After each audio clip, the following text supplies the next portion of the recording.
Good afternoon to you. I hope you and your family are doing well. Pastor Bryan Stecker here with Grace Lutheran Church as we continue our study on Paul the Apostle. And today is chapter 5, Paul's first missionary journey to Antioch. So, happy Tuesday.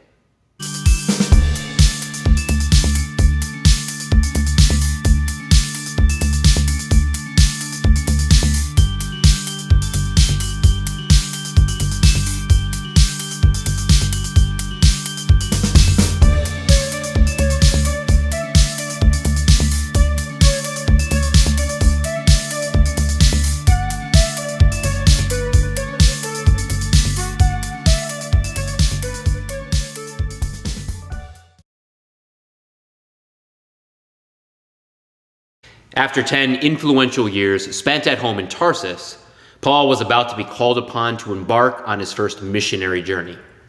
This missionary journey would be where the rubber met the road for Paul's formed theology. After 10 years of studying the scriptures and reflecting on what Christ's death and resurrection meant for both the Jewish community and the surrounding world, he would now get to see these truths in action in a spirit-filled early church community. In today's study, we will get a clear look at some of the core components of Paul's theology, including how the Jews and the Gentiles were called together to be one community, how Paul's mission in Antioch was seen by the early church authorities in Jerusalem, and what the words faith and koinonia really mean. All of these will be shown in light of Paul's beginning steps in his missionary life. So to get started, let's take a look at what was going on in the city of Antioch. Something interesting was happening in the city of Antioch, and in many ways it was the perfect place for these riveting events. Antioch, or Syrian Antioch to be exact, was one of the great flourishing cities in the first century Mediterranean world. It boasted a population of around 250,000 people, and it was an economic and cultural hub of the ancient Greco-Roman world. In fact, it was one of the most diverse populations in the region, with a busy, multicultural, multi-ethnic, and multi-religious population. Because of its great economic opportunities, mostly revolving around trade, it brought together people from many different backgrounds. Because of this, there was a thriving pagan community with temples to various gods in every corner, along with a substantial Jewish population. Partially because of the diversity and partially because of the substantial Jewish population, Christianity thrived here very early on. Many Christians from surrounding communities came to Antioch because there was already so much diversity that the leaders weren't all that concerned, at least at first, with one more cultural and religious movement taking place. On top of this, the Jews in this region were quite familiar with the teachings and beliefs of the Gentile world, and would often have business dealings with them. All of this came together to make Antioch a perfect place for Christianity to thrive early on. With all of this said, there were still substantial struggles and questions to be answered for the newly emerging community of Messiah people. And to have these answers met, the community needed leaders. Ones who were trained and educated on what this new Christian movement meant. And so the church in Jerusalem, which was still the center of Christendom at this time, decided to send someone, and they knew the perfect person for the job. Barnabas was the perfect person for the job. His actual name was Joseph, but as Luke explains, the Jesus followers in Jerusalem had given him the nickname Barnabas, which meant son of encouragement. He was originally from Cyprus, which was close to Antioch, and he was a Jew from the tribe of Levi, meaning he was well acquainted with the Greek and pagan Gentile culture and beliefs, along with having a deep understanding of the Jewish scriptures. Since the mission at hand was to deal with the first community on earth that was both loyally worshiping the one true God and being made up equally of Jew and Gentile, he seemed like a fitting man for the job. Barnabas was known as a good-hearted, loving man who was filled with an enthusiastic appreciation for the Jesus movement taking place. This is why he was able to step into the unique situation in Antioch with open eyes and an open heart. And what he saw there was evidence of changed lives, a dynamic worship, and a deep love for all. These things are what solidified in his mind that God was indeed at work in this community and was bringing about a new age on the world. But Barnabas knew that if this community was going to survive, thrive, and keep its delicate, novel balance, that it would have to be rooted in a deep theological understanding. In other words, he saw the Spirit at work, and he saw the forming of a new community without barriers, something utterly new. But he understood that the belief system of this new church would have to be grounded in a deep understanding of who God was and how the Jewish scriptures laid the foundation for understanding who Jesus was. And Barnabas knew just the man for the job. Who did he know that had that kind of deep knowledge of the Old Testament scriptures? Who did he know with the eager, fervent, and zealous heart to communicate this truth without wavering or tiring? You guessed it, Paul. And so Barnabas recruited Paul, and so Paul's missionary journey began. And so did the relationship between Barnabas and Paul, one that, as we'll see, begins strong, later begins to waver, and finally ends in a tragic parting. But for now, we see that their missionary journey together begins in a special and uplifting way. Now, before we move on into our next section, which is really the heart of this chapter, I think it's important to speak to Barnabas's understanding of the importance that the community needed a teacher to help them understand the theological beliefs that they ascribe to. See, there are two important components of every Christian community. One is the enthusiasm, and you could call it the heart of the people. Antioch was a perfect example of this. They had an enthusiastic movement at work.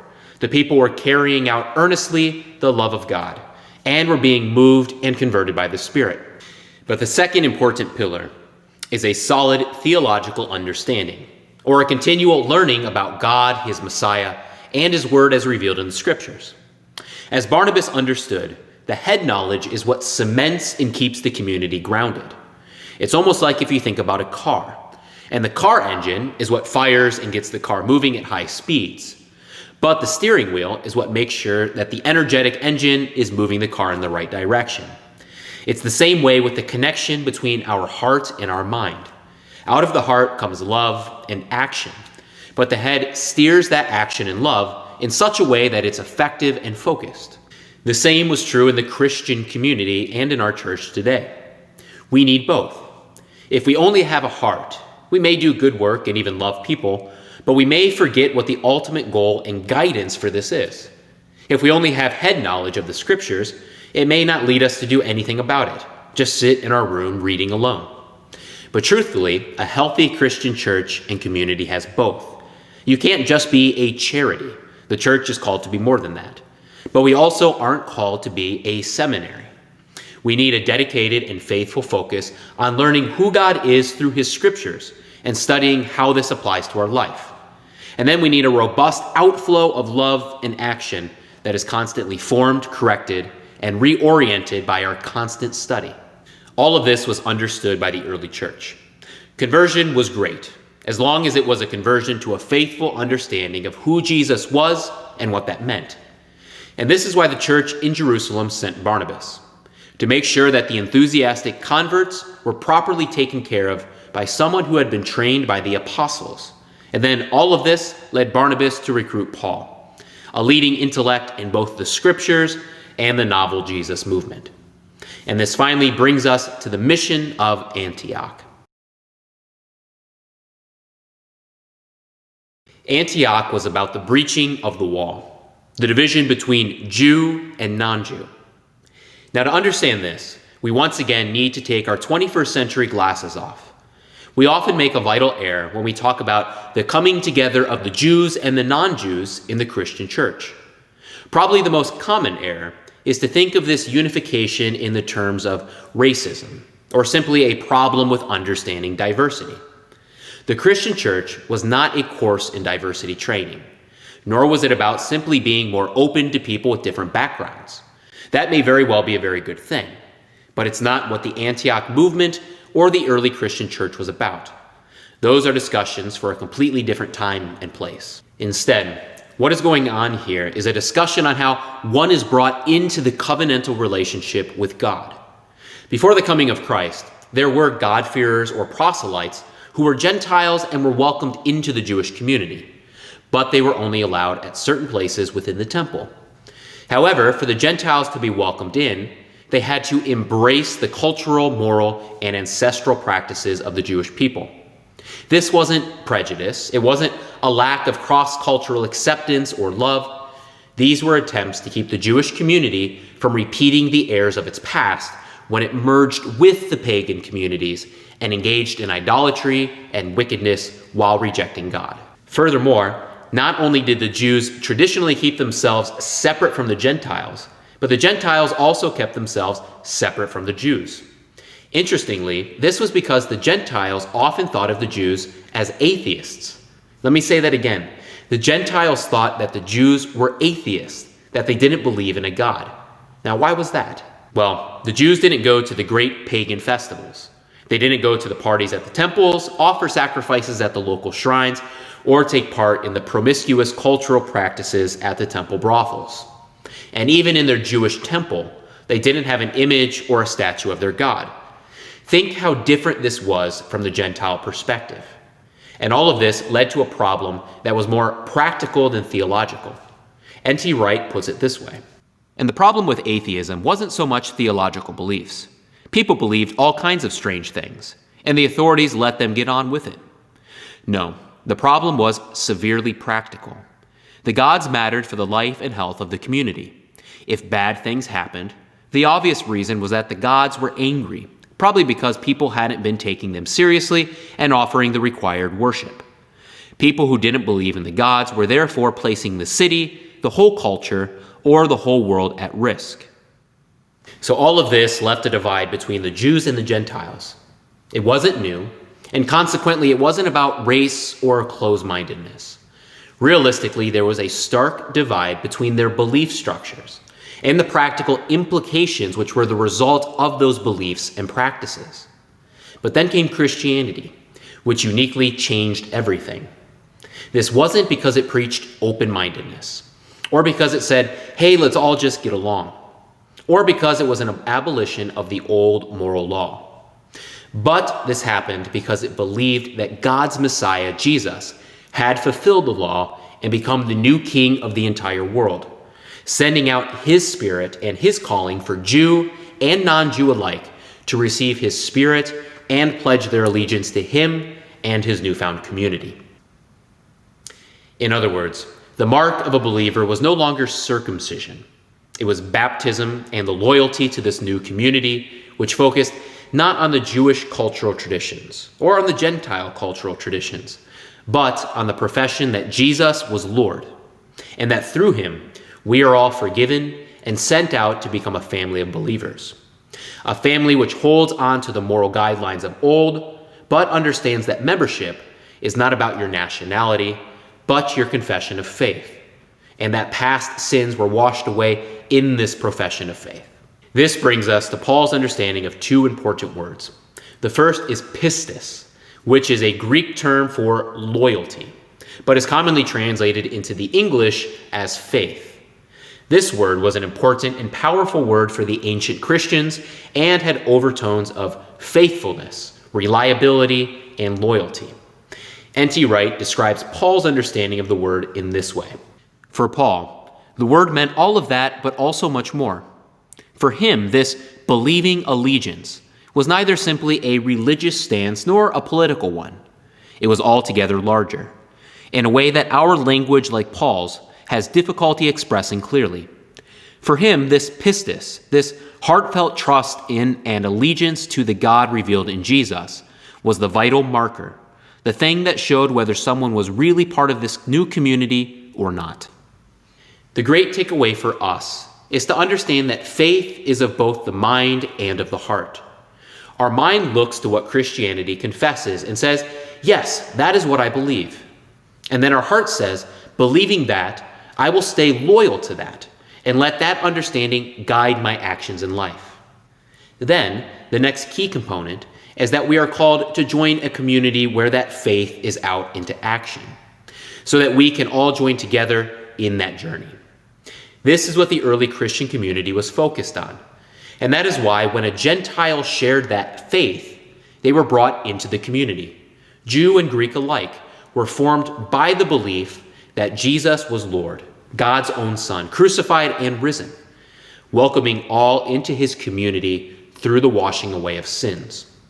And to be part of this community, one was called to be faithful and loyal to those who shared in that confession. This then leads us to the second important term, which is koinonia, a word often translated as fellowship. But as we see from our understanding of pistis, this word goes deeper than mere fellowship. It meant that the community of those who confessed Jesus as Lord were called to be a whole new sort of family, a community whose ties are closer than blood or tradition. And all of this leads us to see that this church in Antioch was showcasing the unity of Jew and non-Jew, brought together and tied together as one family, and that all of this revolved around the loyal profession of faith, which confessed that Jesus was Lord, Lord of the Jew, Lord of the Gentile, Lord of all who would believe and be baptized. At the Tower of Babel, the nations had been split. At Mount Sinai, the Jews had been chosen. But now that Jesus had fulfilled the calling of the Jews, he was also reversing Babel and making a unified community who need not build a tower to heaven, because heaven had come down to dwell amongst them. But the final question at hand was how the church in Jerusalem would take to this new Jew-Gentile movement in the young church. And so Barnabas and Paul, after spending time teaching and worshiping with the community in Antioch, set off to Jerusalem to report what was going on. And the leaders in Jerusalem approved. The reports of God's work in the community pleased the church in Jerusalem and established what would be a loving relationship between the two churches. In fact, during the Great Famine of AD 46-47, the church in Antioch sent food and money to help support the brothers in Jerusalem. Once again, we are seeing the birth of a tight-knit, selfless, loving community unified around the profession of believing allegiance that Jesus is Messiah and Lord. And this new community was just about to burst at the seams. And so Paul and Barnabas, along with another two key players, Titus and John Mark, returned to Antioch from Jerusalem, where they would stay until Paul's next journey to and from Galatia. And that is what we will look at on Thursday. Thank you for joining. I hope you and your family have a wonderful day. Take care and God bless.